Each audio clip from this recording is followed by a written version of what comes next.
Find a new way to live in Toronto's coveted Forest Hill neighborhood. Foray by Canderel blends thoughtful, livable suite design with refined finishes and more than 50,000 square feet of amenities, including wellness spaces, work-from-home areas, fitness facilities, and places to unwind. A modern, elevated community crafted for the life you've earned. Your next home starts from $599,000. Learn more at live@foray.ca. That's live at FORET.ca.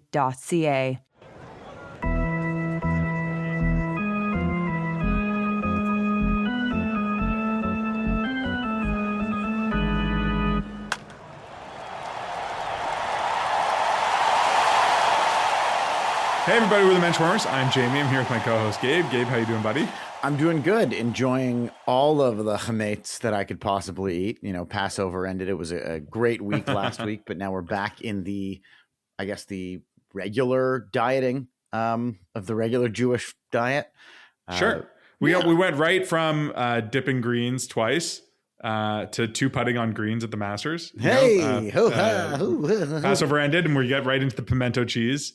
It's Monday night here, so it's the first time I haven't been consuming 10 to 15 hours of golf per day. I have no interest in eating a pimento cheese sandwich. Absolutely. Oh, really? Zero. Absolutely zero. Oh, that's crazy. I had something on Saturday at no free ads, but a well-known Austrian brewery on St. Clair that was, I would say, pretty pimento cheesy. Like it's like a rye toast with like a cream cheese. Oh yeah, the Liptauer. Yeah, the Lip Tower. That's like a paprika cheese, though. It's paprika cheese. It's that same thing. You know, it's in the ballpark. I'm saying. I didn't get it because of the Masters theme, but it felt right doing it on moving day. It's nice. I'll quote Larry David here, but it's nice to be affectionate towards something Austrian because you don't get the opportunity very often. That's right. And we should say we have a really exciting interview coming up at the second half of this podcast with golf writer extraordinaire Alan Shipnuck. He fittingly wrote a book about Rory McIlroy, which came out last week. Yeah, and he was kind enough to join us. He was kind enough to join us to promote this book. He has a lot of interesting things to say about Rory McIlroy's possibility of winning a second straight Masters, which, you know, as we're recording this on Monday, April 13th, has happened. Spoiler alert. And our interview with Alan was actually recorded before the Masters happened. Quick note on that interview, due to some technical issues, the audio will sound a little different than this audio you're hearing us now. But the interview is still a very good one. Lots of good discussion on Jews on the PGA Tour, his upbringing, his Jewish upbringing, and how he wound up where he is. For all you aspiring Jewish golf writers out there, pro tip: get a job at Pebble Beach. That's the first way to become Alan Shipnuck. I think that's right. And you and I have covered some golf tournaments in our time, and I think there's having Alan on and seeing like the finish line ideal of being a golf writer. Writing these beautiful books about these individuals. The guys writing like fantasy stringers inside the media room at the golf tournament on like a guy who finished 47th look like they're not having a great time, and also look like they haven't really gotten out on the golf course to see anything. Like it's just like, okay, this guy carded the double bogey on 6 and a birdie on 7 and got to write all that down. The media tent at a lot of golf tournaments is very odd because golfers tend to be some of the most visibly tanned people around. Even the Jewish one, like, Max Homa is a swarthy guy, quite swarthy. And then you go in the media tent and there's a couple of people sitting there hunched over computers that have not seen the sun in months. I'm not, talking about Dan Rappaport specifically, another friend of the pod, but some of the more, I would say nerdier folks who cover the sport we love for a living.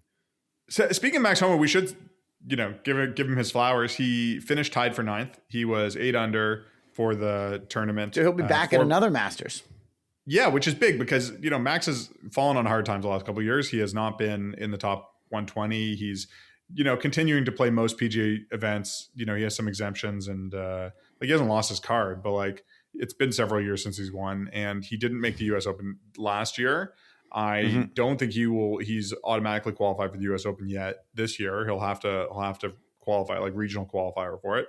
But by virtue of coming top 12 for the Masters, he does get to return for the Masters. And that was the same case last year where he finished in the top 12, and that and 2 years ago as well. entry is worth great. Also, ninth place at the Masters is worth a few $100s. So a few hundred, it's as my grandfather used to say, a nice dollar.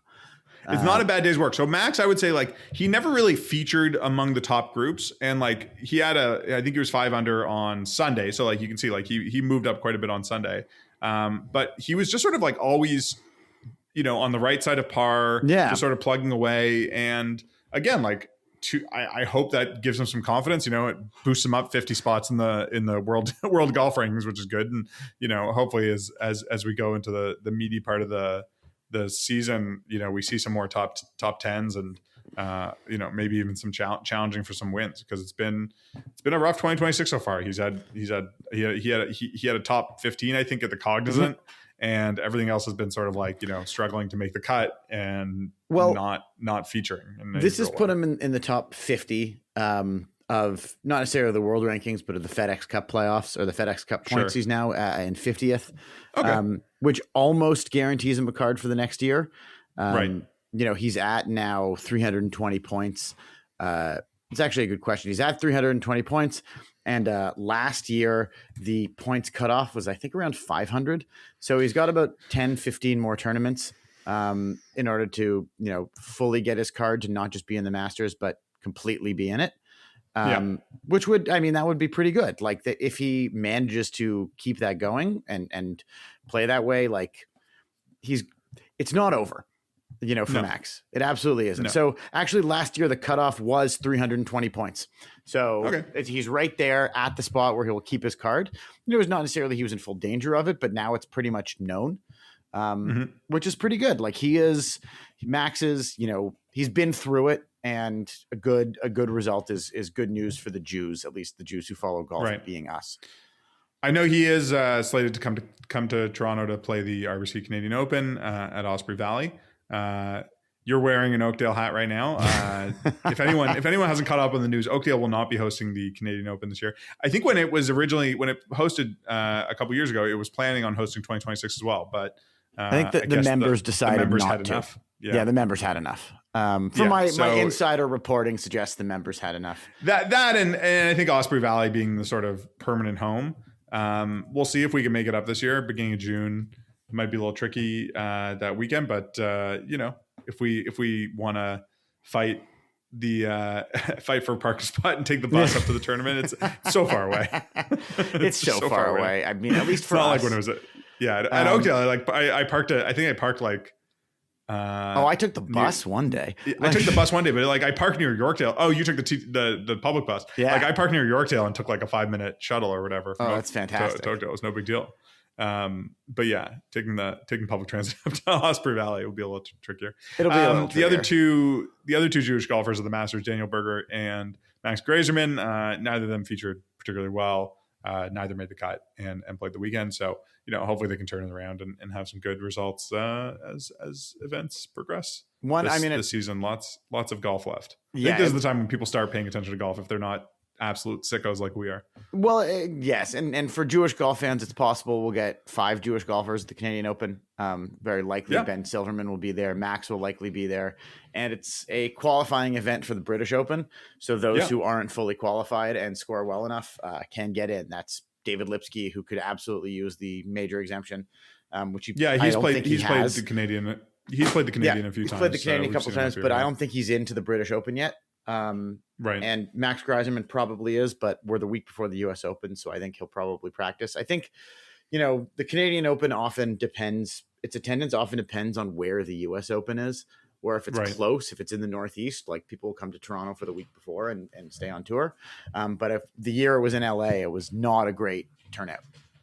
Right. And it is in Southampton this year. So, it's pretty close. It's not too far. Yeah, it's pretty close and similar-ish, I guess, conditions. So a good place to tune up. And there's also Golf's Longest Day. There is a qualifier, usually at like Scarlet Woods or something like. And Scarlet Woods, it's usually Lambton. Not Scarlet Woods. At Lambton, it's on Scarlet Road. They're next to each Scarlet other. Road. They're next to each other, just down the Humber. So there is a tournament. There is a qualifier that you can get into. I believe Max Homa played that last year. He just missed out. Or maybe it was one of the other ones. Anyways, before we get to the interview, let's talk a little other sports news. Moving on to round ball. The NBA playoffs are set, sort of, but not entirely. Denny Avdia led his Portland Trailblazers to a 42-40 record, better than they expected to do. A couple games over 500, which is great. And he really did lead them. He was their best player for a huge portion of the season. Maybe NBA all NBA third team, maybe not, maybe close. He'll definitely get some votes. He averaged a LeBron, as they say, to finish the season. He averaged 24-7-7, which is a spectacular season. Like, that is really, really fantastic. And Portland finished in 8th place, which if you haven't been following the NBA for the last 5 years, you might think, well, that's great. 8th place, that's a playoff spot. It no longer is. It is now the play-in tournament. So Portland will play in Phoenix on Tuesday as of the recording. And if they win that game, they are the 7th seed and they will play the San Antonio Spurs. If they lose that game, they will play the winner of the game between the Clippers and the Golden State Warriors. And if they win that game, they will have the opportunity to play the Oklahoma City Thunder, who are maybe the best basketball team in the last 10 years. So, I think it would be very exciting for Denny to be the first. Look, he's the first Israeli in the postseason, I guess you could say, if the play-in tournament qualifies that. You get to play a playoff game. I think it does. Either Portland will win against Phoenix and host a few games in the first round, or if they lose, they'll host the second play-in game. So, a chance for local fans to play. As far as I can tell, the Portland fans are very pretty pro really embraced Denny. Yeah. Yes, I would also say it's very likely he'll become the first Israeli to win any award. He's, I think, the favorite for most improved player this year. If not the favorite, he's a likely favorite. Yeah, and we should say that his head coach, Thiago Splitter, who is Brazilian and grew up Christian, has some Jewish heritage. Has Jewish heritage on his father's side. Has family members who perished in the Holocaust. Who didn't move to Brazil, I suppose, when the relatives who did leave left at the end of the 19th century. I don't know if he's talked about it recently, but something interesting to think about. Maybe some Israeli journalists should get on that for Thiago as he's more in the limelight. I think he's probably going to be he was named the interim coach of the Trailblazers, I think, when Chauncey Billups was, I guess, suspended or summarily dismissed. I don't know if he's been into a little bit of trouble with the law.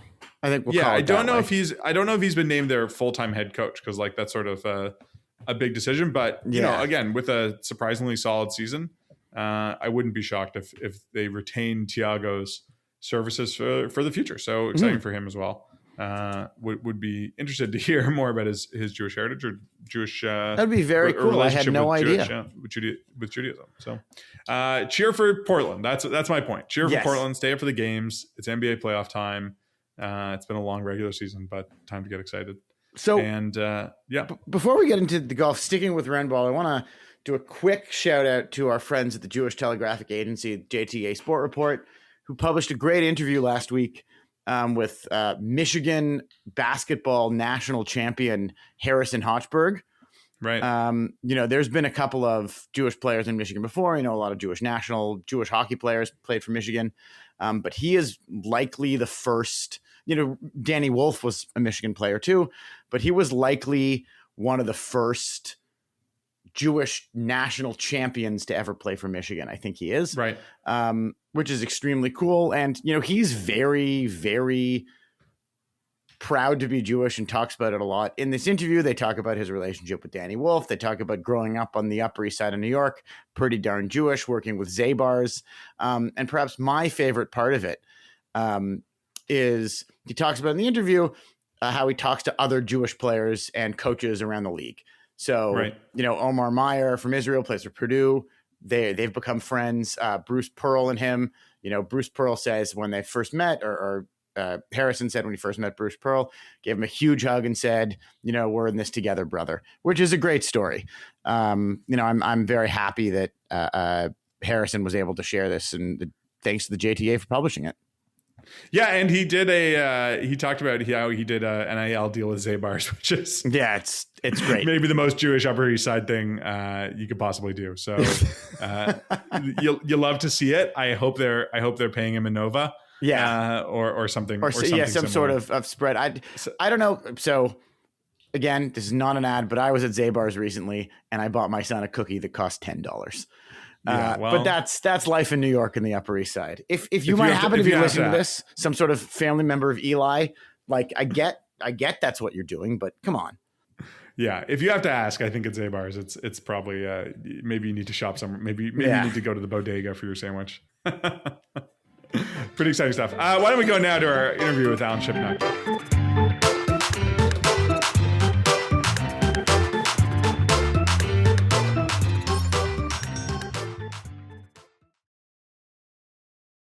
Very excited to be joined today by Alan Shipnuck. Alan is one of the preeminent golf writers, I think, in the world, let's say.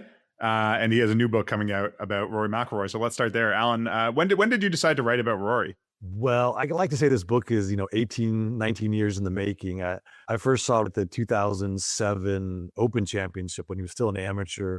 He had these curls, baby fat, but the way he swung the club was so dynamic. It's kind of a funny story. A lot of life happened to me in 2024. February 25, I wrote to I'd call my agent and my editor, and I just said, I can't get this book done in time. There's just no way. We're going to out right now. I was due in the fall. And they're like, sure, all about is your mental health and your well-being. And then a couple months later, Rory wins the Masters. I get a text from the editor, book is due in October. And that sort of animated the whole project. So I'm happy the way it worked out. So I think that's sort of like fever pitch timing. It's just like we happen to be making and they made that movie right before the Red Sox won the World Series for the first time in ages, obviously. So congrats on the great timing, and I guess congrats to Rory too. Yes, yeah, it was helpful for sure. It's been a huge week in golf that we've got you on this podcast. Tiger Woods is in the news, Gary Woodland's in the news, but we'd love to chat with you as this podcast about David Lipsky coming in second in the Valspar Championship. Yes, shout out David Lipsky. Alan, you mentioned earlier that 2024 was a busy year for you. I think something that people know from your writing the last couple of years is you've been following Live Golf and Phil Mickelson and the development of that. Is it surprising to you, as someone who's been writing about golf for the last couple decades, the degree to which geopolitics plays into things these days? I mean, I saw you tweeted the other day about how the price of oil, because of the Iran war, might affect Liv's ability to retain Bryson DeChambeau. Is that a surprising change? And what do you make of that? How do you account for that? Yes, it's kind of wild. I went back and looked in 2021, which was the last year before Liv arrived. Golf Week magazine had a list of the biggest stories in golf that year. And number 2 on the list was that the USGA capped driver length at 46 inches. That was a huge deal. And now we have the President of the United States taking money from the Saudi government to host golf tournaments. We have Jamal Khashoggi's assassination plays into who's getting criticized for going to Live Golf. The price of oil very much has an effect on whether Saudi Arabia is going to continue funding Live Golf.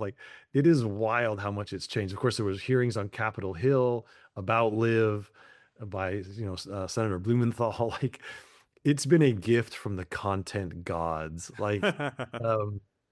And I found myself, for my last book before the Rory biography was called Live and Let Die. It's kind of the inside story of this war for the soul of golf. And I was interviewing ambassadors and political science professors and whatever happened to birdies and bogeys. But of course, we all know that sports is about it. It transcends the sports page. It often winds up on the business page or the front page, and it tells you the sort of the heartbeat of a culture and a society. And so, and golf's always been behind the times. It's been a slow reactionary sport. And so in this case, it's on the front lines, and it's been fascinating. I've thoroughly enjoyed it. It's made the coverage more interesting and more dynamic. I know some readers are probably tired of it. They wish we could go back to a simpler time when, yeah, the treacly piano music in the background, and We're getting that next week. That's it exactly, with the Masters. So yeah, it's been a fun ride. I'll say that. So, I mean, related to your answer just there, are you ever worried about being in the crosshairs of the Saudi Arabian government? Not to use too specific of a metaphor there, but you're a working journalist who spends a lot of time writing about the inner workings of the Saudi Arabian government. There aren't many, the number is shrinking of those. Yeah. It's interesting. So when the first live event was going to be played in the Kingdom of Saudi Arabia, I really wanted to go. I thought it was going to be fascinating. I have a close friend whose pregnant wife was on United 93. And, that was the plane that crashed in the Pennsylvania countryside on 9/11. And when I told him I was going, he freaked out and he convened a conference call with some of his buddies who do their kind of international businessman type. And they all beseeched me not to go. And I said, wow, I will be a guest of the Crown Prince. Like, the last thing they want is anything to happen to me. That would be, an international incident, an American journalist. So like, well, exactly. There are actually forces within Saudi Arabia that are trying to undermine the government and MBS, and you would be a great target for that. And so, yeah, the government wants to have you there to spread the word and help sports wash their regime, but the dissidents would love to take you out. I was like, oh man, I still felt like it was unlikely, but it becomes a risk reward issue. I didn't make the trip. I still regret it, but it's probably the right choice, but I felt a little bit like a weenie. I don't know. I don't know if it was the right or wrong one, but yeah. So the answer is, other people are more worried than I am, but that caution has filtered into my life. Plus, you might have taken a long trip just to stand outside the premises while Greg Norman's goons stopped you from entering. Which, again, a gift from the content gods. So right, might have been worth it. Sorry, go ahead. Jimmy, I was going to go back. Alan, I'd like to take a little bit of step back and talk maybe about you and your upbringing. You mentioned off air, you're from New York. You live in Carmel now. How'd you get into writing about golf? Yeah.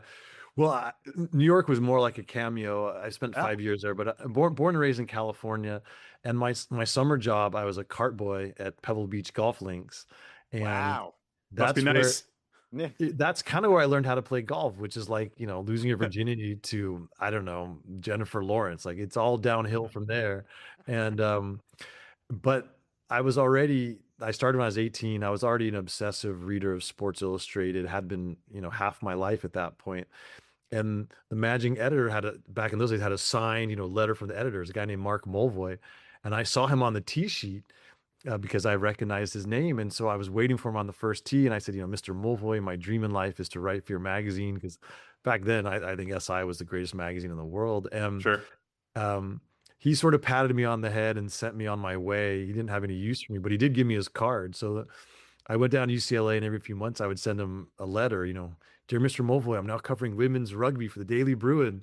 And never heard back. But 2 years later, he came out to Pebble again, and I was waiting for him again. And he has this great Boston accent, which I cannot reproduce. But he's like, and by the way, he never responded to any of the letters, but he said to me on the first tee at Pebble, "Oh yeah, you're the little shit ass who sent me all those letters." And so I guess he appreciated the doggedness. That led to a correspondence, which led to an internship. And because Mulvoy was kind of this grandiose figure, I was this kid he discovered at Pebble Beach. He was way more invested in my journey than any other intern. And so I got some chances to write. I guess they turned out okay. I got more chances. I wound up writing a cover story when I was still an intern, which was unheard of. And so that kind of secured my future at the magazine. What was the story? Well, it was actually about Ken Griffey Jr. because Ken Griffey Sr. had some beef with our baseball writer, Tom Verducci, who's like a god of the profession. And sure. They wouldn't talk to Verducci. So they sent me out because I was the same age as Junior back in 94. And so, so I went back, I finished my degree. I turned pro the same year another guy came out of a different Pac-10 school, Tiger Woods, that was in 96. And how you call it turning pro. Yeah. And very, very cheeky. I'm not, but, and so I was kind of on the golf beat. I was still doing some football and some basketball, but when Tiger became Tiger, golf was the place to be. And so I just kind of never left. And full circle too with Junior, because he's a golf photographer now. I saw that there's a documentary coming out about him. There is. The Masters. He took a great picture of Rory on his knees after he won. Right. And, this is the back cover of the book. It's that photo, but it's not Junior's. It's a different guy from Getty Images, because Simon Schuster has a thing with Getty. So sure. But I was pushing for the Junior photo because of that very thing. It would have been just a cute little bit of kismet. Huh. Very cool. So, and do you still play golf? Oh yeah, it'd be a crime not to, given my job, because I've been given access to most of the greatest golf courses on the planet, and I played all over Scotland, Ireland, Australia, all over the US. Like it's been a very charmed life. So yeah, I play. I'm America's guest. I'm not a member of any club, because why would I be? I get invited to all these great ones, and so yeah, it's a really fun part of the job. So not a bad gig if you can get it. Not a bad gig if you can get it. As a Canadian podcast, I was curious, I'm sure Jamie is too. Do you have any favorite golf courses you could tell our listeners about in Canada? So that's actually a hole in my education. Like I've never been up to Nova Scotia to those great new courses, the Cabots. I think I'm going to go. There's some talk of a buddy's trip next summer. I'm trying to think. I mean, I played the course at Banff, which is that great old awesome. Stanley I Wilson. played that too. Yeah, it's great. I mean, that's just golf porn. It is so beautiful and so beautiful. Fun. So plus, your ball goes further playing up in the Rockies, right? Totally, it's great for your ego. And although it's hard to dial in the distances with your irons sometimes. Like I hit flush 3 iron shots. They went over the green into trouble. I was like, dang it. But that's the difficulty. And this is real nerd stuff. But next door, there's a Robert Trent Jones course that's just as good. Yeah, I know. I heard about that. But that was like one of those deals. I was there with my girl. You can only sneak in one round. You can't push it. Sure. Oh yeah. But no, I need to play more in Canada. I aspired to it. So this is a good reminder. I gotta take care of get those off my bucket list. Well, if you're come up for the Canadian Open. Yeah, let us know. The new course at Osprey is okay. Cool. I appreciate that. You've written a few books now about individuals, and I think golf fans get very attached. Golf is an individual sport, and like many, I think people get very attached. Do you find a lot of feedback? Is there negative feedback, positive feedback from people who are Phil fans, who are Rory fans, and and that even being able to say that, to identify yourself as a fan of a person is almost like it's something like from the pop pop or movie world or something like that. These guys become larger than life. So if you're taking not taking unfair shots at them, but I think you write critically about people and fairly about people. But what's it like being on the receiving end of some feedback there? Yeah, golf fans are tribal. It's a very personal relationship, as you say. And my approach with all the books I do, including my first one, which came out a quarter century ago, about Rich Beam. I don't try to legislate to the reader how they should feel and tell them like, you should like this person or not. This is a good person or not. Like, I just try and present the totality of the human, and then it's up to the reader to decide how they feel about them. And so it was interesting. The Phil book was very polarizing. A lot of people said, more than I expected, I actually like him more now. Like I can see he has his flaws, but he's human and he's more likable to me now instead of this superstar. And he lost plenty of fans too, because the way he treated his caddy and various other things that are outlined in the book. And so that told me I might have done an okay job as a biographer if you have that polarization. Rory doesn't have Phil's demons. I don't think that he's going to lose nearly as many fans, but he's had his controversies in his love life, his business life. He'll lose a couple, and that's good enough. A couple's fine. I'm okay with that. And there is this literary tradition in golf, and so you get feedback from the players on things you write in a way that I'm not sure the center fielder for the Yankees really cares that much what the Post or the Daily News writes, but in golf you hear about it. And so a lot of people came up to me after the Phil book in the game, players, caddies, agents, said, thank you for writing that book, because they knew there was this gulf between his private and his public life. And so that was interesting. I think, the Rory book is a little different tenor. I think it's a little more of a heartwarming, feel good story, but it's warts and all. There's all the controversies, all his foibles are in there, and I think people will appreciate that because I'm not a publicist. My job is not to. They already have enough of those guys. Like I need to give it to the reader straight, and I think they do appreciate that. Any predictions about the Masters? Who you'd like to see win, or who you think might have a chance? Well, for commercial reasons, of course, I'd love to see Rory win.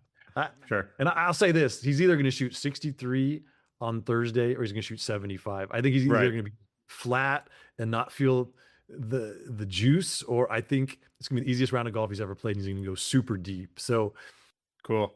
Well, I'm excited to see. I'm sure our listeners are too. A lot of great golf in the next couple months coming, and everyone check out Alan's new book. Read about Rory's life and his 2025 win, which I will say I watched him win the Masters during a Seder. I stepped out and was watching it on my phone, and I think my wife's family, if they noticed, they would have had some real questions about why I had tears in my eyes coming back to the Seder. Well, the horseradish, man. It's the horseradish. Yeah, of course. Well, I have mad respect for that, and I think that it's a forgiving God, and I think you're probably okay. But next year in Augusta, that's how the Seder really ends. Yeah, if I ever win the ticket lottery, it'll take first fiddle, and we'll do Passover whenever I get back. I love it. Well, I appreciate you guys having me. Thanks so much. This was great fun. No worries. Thanks for coming. Big thanks to Alan Shipnuck. Want to recognize again his kind of miraculous prediction at the end there about Rory's particular scores. He got the numbers a little bit slightly switched. Rory shot 65 and 73, not 63 and 75, but he played exactly. I think that's a good sign to go see the book because Alan seems to know a lot about Rory McIlroy. Yeah, absolutely. And, Alan, if you're listening and you notice that sales are ticking up this week, it's definitely from the Menschwarmers bump. And not because Rory won Augusta. I mean, who can say? Who can say? There's no control variable here. Yeah, it's true. It's true. We didn't run this on a week, so it's a very good point. Yeah. Gabe, as we're discussing this, the WNBA draft is currently going on, as far as I can tell. Yep. No Jewish players have been drafted yet. I don't know if that'll hold in the later rounds, but one piece of WNBA news I wanted to mention that is that Sue Bird has signed on as a studio analyst for WNBA broadcasts this year, which are going to be on NBC. That's pretty exciting. It was part of their deal with the NBA as well. And season starts pretty soon. It's almost May. So excited to see how Sue does as a studio presence. I think she's obviously someone who's done a ton of media in her life and has that sort of the ability to be that player who can speak from authority and some gravitas and talk about when she was playing in the league. Absolutely. And things like that. So you've excited to see how she does. Just to be a little more specific about it, some of you might be wondering why Jewish Duke athlete Toby Fournier is not currently being drafted. She has one more year of eligibility, so she needs to play one more year in order to be eligible for the WNBA draft. Is the plan for her to go to the Toronto Tempo? Who can say, really? Sure. The answer is probably yes. But hopefully we see her in the WNBA soon. Currently, the only Jewish WNBA player is Abby Myers, who this summer went over to Spain to play. She did not. Her career didn't last all that long, but she's currently in Spain and trying to make her way back into the WNBA. She's a former Euro Cup champion, former Israeli League champion, currently playing in Spain. So with any luck, she'll be back soon. Yeah. And we'll, be happy to talk about any Jewish basketball players, NBA or WNBA when they come up. Thanks again for listening. As always, we're produced by the Canadian Jewish News. You can find us on their website, thecjn.ca. Our executive producer is Michael Fraiman. And follow us on Twitter at Menschwarmers. Thanks for listening. Like and subscribe to this podcast wherever you get it. We'll be back with you in a few weeks to talk more about Jews and sports.